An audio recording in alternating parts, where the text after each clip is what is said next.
So, nagpatawag ako na, ay dapat pala Tagalog. Wait lang. Nagpatawag ako na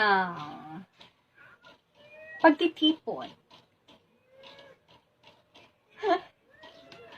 Nagpatawag ako ng pagtitipon.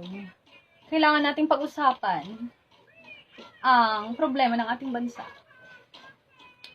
So, nakita ko na halos lahat ng mamamayang Pilipino ay nasa TikTok na. So, nakatalk na sila, they are mentally incapacitated na, at hindi na sila makakaboto. Kaya ang gagawin na lang natin sa bansang Pilipinas ay, hindi ko rin alam. Pag-uusapan pa namin ang aking mga constituents. So, GCQ na naman. Wala na po tayong makain. Ubos na ang pondo. Ang kailangan natin gawin ngayon ay mag-isip pa kami ng panibagong racket. At pakulo. Out na po ang budots. Ang gagawin natin ay talagang kailangan kong pag-isipan ng husto. Kasi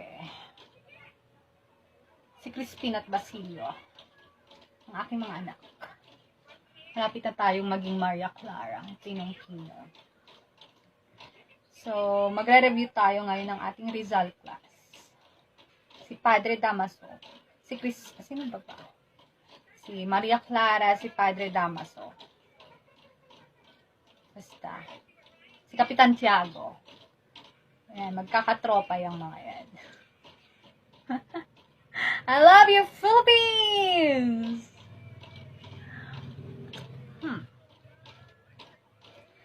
See you tonight. Bye.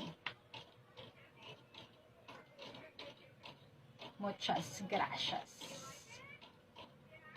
Gloria a Diyos. Ay, meron ako naisip.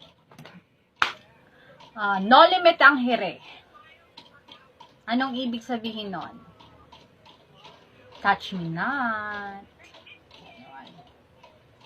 Tapos yung part 2, el filibusterismo. Anong English nun?